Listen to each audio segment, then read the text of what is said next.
যে আগের অবৈধ সরকার আমলে যা করছে, এখন যে নতুনভাবে যে চেয়ারম্যান আসছে সে আমাদের জন্য কি করতেছে? সে তো আমাদের জন্য কিছুই করতেছে না, বরং তারা এই যে অবৈধ নিয়োগগুলা বাতিল করে এই যে সপ্তম নিয়োগ বিজ্ঞপ্তি দিল, তার সাথে কেন 1 থেকে 12তম নিবন্ধনধারীদের নিয়োগ দিল না? এটা এনটিসিআর চেয়ারম্যানের কেমন বিচার? তাইলে যে অবৈধ সরকার ছিল তার আমলেও যা হয়েছে, তাইলে এখনো সেইটা হবে, আমরা মানতে হবে আমাদের? কেন আমরা মানবো?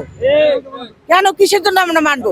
কেন চেয়ারম্যান আমাদের সঠিক সার্টিফিকেট যাচাই বাছাই করে না? কেন অবৈধভাবে যারা এখন পর্যন্ত চাকরি নিয়ে আছে, বিগত সরকারের অবৈধ নিবন্ধনধারী, তাদের বেলায় যেটা হয়েছে সেইটা তো তারা না দেখা সপ্তম বিজ্ঞপ্তি কেন তারা ই করলো, নিয়োগ দিল?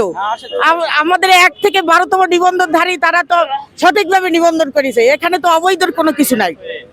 অবৈধ যারা আছে তাদের বাতিল ঘোষণা করে আমাদের নিয়োগ দেওয়ার ব্যবস্থা করুক, তাদের সবকিছু করে ওই করে। এর আগে সপ্তম নিয়োগ বিজ্ঞপ্তি কোনোভাবেই তারা দিতে পারবে না, ওই সপ্তম নিয়োগ বিজ্ঞপ্তি তাদের বাতিল করতে হবে।